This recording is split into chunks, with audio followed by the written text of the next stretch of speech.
En una hora empieza lo serio, con el regreso de Pep Guardiola al Bernabéu.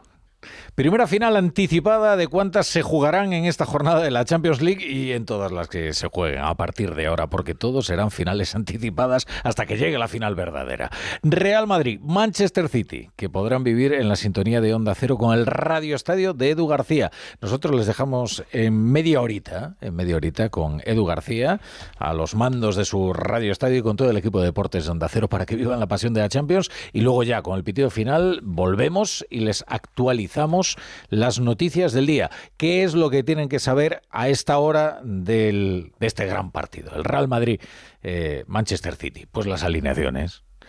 ¿Hay sorpresas? Bueno, depende. El otro día escuchábamos ¿qué apostaban los periodistas deportivos? ¿Que jugaría Tchouaméni o Nacho? Pues acertaron, porque va a jugar Tchouaméni. Y en el centro de la defensa, menudo papelón, contra Haaland al choque. Y lo más notable en el Manchester City es que De Bruyne, jugadorazo, el belga, va a ser suplente. Así que bueno, en fin, al menos un consuelo, ¿no?, en la alineación de este gigante europeo. Bien, antes de entregar los bártulos para vivir toda la pasión de la Champions en la radio, como les cuento, tenemos media hora para contarles las noticias y luego ya regresamos cuando termine el partido. Por cierto, hemos hablado aquí de celebridades del fútbol. Hay muchas celebridades en el fútbol. Lo que es más inusual es que uno se convierte en una celebridad dedicándose a la física. Y es lo que le ocurrió a Peter Higgs, el británico que descubrió la partícula de Dios. Fíjense qué nombre tan comercial. Ni siquiera la física se sustrae a los rudimentos de la publicidad. La partícula de Dios se conoce como el bosón de Higgs, justamente en honor de su descubridor. Ha fallecido a los 94 años tras una breve enfermedad, según confirmó la Universidad de Edimburgo. Revolucionó la física moderna al descubrir esa partícula subatómica denominada partícula de Dios, y de la que tanto se habló. ¿Se acuerdan ustedes cuando hacían los experimentos en el CERN en Ginebra con la partícula de Dios? Falleció en paz este lunes en su domicilio tras una corta enfermedad, y su familia ha pedido pues discreción, privacidad, porque es verdad, era una celebridad. Peter Higgs falleció a los 94 años.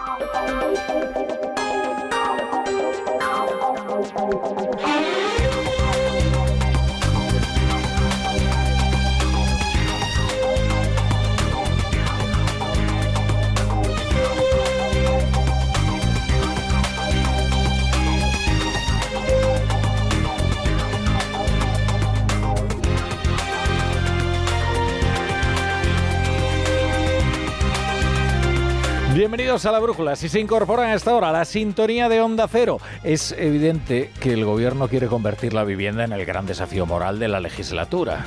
Pero primero ha de procurarse una legislatura, porque ahora mismo carece de ella y no la tendrá al menos hasta el 12 de mayo, en que vayan a votar los catalanes. Y ya cuando se dirima quién es el presidente, se renegociarán los acuerdos parlamentarios que sostienen a este ejecutivo.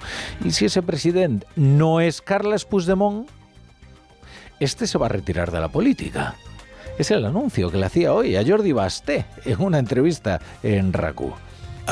Jo faré política tota la vida perquè em feia, fins i tot quan era adolescent i ets periodista i tens consciència social, la política a mi no, espero que no m'abandoni mai, no la vull abandonar, faré pues sempre política si s'afereix. Sí, que él va a ser activista toda la vida, que nunca va a abandonar la política porque tiene conciencia social, y ahora viene la adversativa, ahora viene el pero. No tinc la responsabilitat de ser de la presidència, que és el que em porta a presentar-me, diguéssim, té poc sentit que jo em dediqui ara a fer de cap de l'oposició per controlar... Y concluye que si no tiene la responsabilidad de volver al Palacio de San Jaime como presidente de la Generalitat, no tendría demasiado sentido que él continuara en la política y dejaría paso.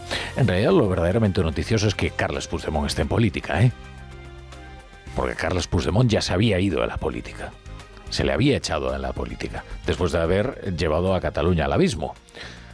Es responsabilidad de Pedro Sánchez el haberle traído de nuevo a la política, a lo más indeseable de la política, que es la política divisiva, que es la política que ha quebrado la convivencia en Cataluña, y que desde luego no va a ser Carles Puigdemont el que traiga la concordia, Por de pronto quiere convertir las elecciones en un plebiscito sobre su persona, fiel a su naturaleza plebiscitaria. Si es elegido, regresará para la investidura. Si no lo es, abandonará la política.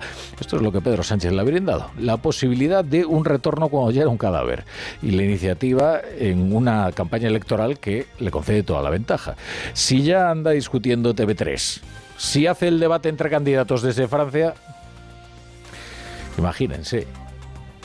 Y luego, si pinta todo mal en las encuestas, Carles Puigdemont podría experimentar acerca de qué es lo que ocurre cuando esposas al candidato en liza en unas elecciones. Por eso les digo que tiene toda la iniciativa, porque así se lo ha concedido el gobierno de España. Y eso que todavía no está amnistiado, ¿eh? Hay quien dice que no lo estará jamás, porque esto de la amnistía es la gran mentira. Porque después de 1 año y medio sin poder aplicarla, llegarán los tribunales y verán que es imposible borrar delitos tan delicados como aquellos de los que está acusado Carles Puigdemont. Por de pronto la amnistía continúa atascada en el Senado, va superando sus trámites, ¿no? Pero son trámites lentos. Y la novedad es que el Consejo Fiscal ha desautorizado a Álvaro García Ortiz, el muy disciplinado, el muy servil, más bien, fiscal general del Estado. Hay una práctica de desecho rutinaria en este gobierno, que es la de eludir los informes jurídicos para ahorrarse disgustos. Si prefieren que ni se emitan informes, es porque saben perfectamente lo que dirán. Esto es lo que ha ocurrido, que el fiscal general del Estado ha impedido por 2 veces que el Consejo Fiscal se pronuncie sobre la amnistía tal y como le ha pedido el Senado. Y hay una mayoría de fiscales que se ha revuelto contra el fiscal general del Estado, contra su superior jerárquico. Y esa mayoría ha redactado un escrito muy duro en el que denuncian que Álvaro García Ortiz les ha ocultado la petición de la Cámara. Ese escrito viene acompañado de un borrador de informe sobre la proposición de ley orgánica de amnistía para la normalización institucional, política y social de Cataluña. La intención es que ese informe sea debatido y sea votado luego por los fiscales, pero por si acaso se lo impiden al Consejo Fiscal, al menos ya se conocen los términos de su opinión y es rotunda, porque dicen que la amnistía supone una quiebra del Estado de Derecho, porque supone el incumplimiento de los principios de seguridad jurídica y de interdicción de la arbitrariedad de los poderes públicos y que implica la desnaturalización de la ley como norma de carácter general. Es decir, que cuando extingues los delitos de personas que ni siquiera han sido juzgadas porque se han fugado y se han declarado en rebeldía, lo que estás haciendo es vulnerar, sí, la separación de poderes, el Estado de Derecho, es un exceso de arbitrariedad por parte de los poderes públicos y lo que estás haciendo es vulnerar la salud pública. O sea, lo que el gobierno ya sabe y prefiere no escuchar. Álvaro García Ortiz fue declarado no idóneo por el Consejo General del Poder Judicial para el cargo de Fiscal General del Estado. En realidad, para el servicio que le ha encomendado el gobierno, no hay otro más idóneo, ¿eh? Y lo ha demostrado. De hecho, probablemente sea el único capaz de hacer lo que ha hecho con este desparpajo.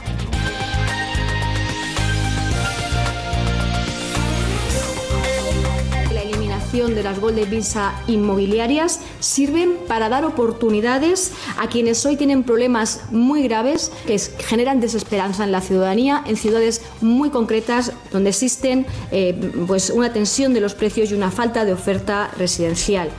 Lo de menos en la política de vivienda son los resultados, verán ustedes.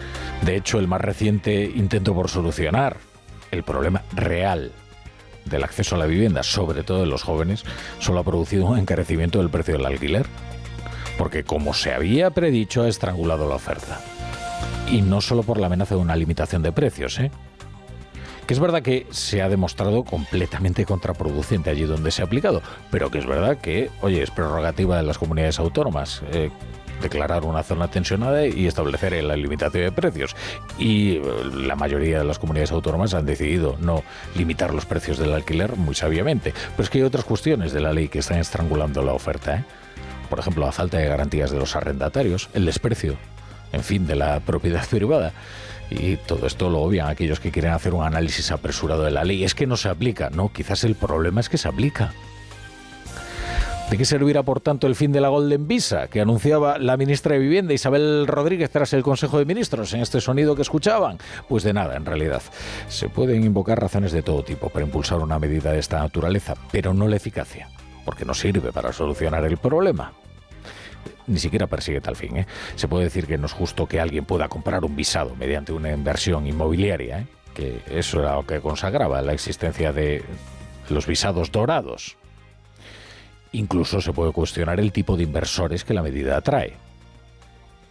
Pero no que eso haya provocado la carestía de la vivienda que impide que los jóvenes puedan emanciparse en condiciones dignas. Y por tanto, el fin de la Golden Visa, y ya lo verán ustedes, no traerá nuevas oportunidades habitacionales, como se suele decir, para los jóvenes ni para nadie. Que además el problema no es solo de vivienda, sino de renta. En cualquier caso, contrasta desde luego la espectacularidad de la propaganda con la discreción sobre los resultados, porque lo que se impondría en primer lugar es una evaluación sincera de cuáles han sido los efectos reales de la ley de vivienda, que la pasada legislatura se presentó a bombo y platillo, y por ahora los efectos, bueno, más allá de permitirle a Bildu cobrarse un triunfo y recorrer una parte más del camino hacia su legitimación social. Recuerden ustedes que a quien se permitió presentar la ley como si fuera propia ha sido a Bildu, que al final eso, la legitimación de Bildu ha sido lo único mensurable de la revolucionaria ley de la vivienda, tal y como estamos comprobando, por la salud demoscópica de la izquierda abertzale en esta campaña hacia las elecciones vascas. Ahora bien, es verdad que se valoran los esfuerzos que hace Íñigo Errejón para recuperar, para sumar una iniciativa que el PSOE desde luego les ha robado. Ha dicho el Partido Socialista que esto lo hace porque esta tiene que ser y esta va a ser la legislatura de la vivienda. Aleluya, bienvenido sea. Pero para que sea la legislatura de la vivienda, lo que hay que hacer después de la Golden Visa es meterle mano a las viviendas de uso turístico, al alquiler temporal, hay que meterle mano a la regulación de los alquileres, hay que multiplicar la construcción de vivienda pública en régimen de alquiler social y hay que prohibir la compra de vivienda para no residentes. En Onda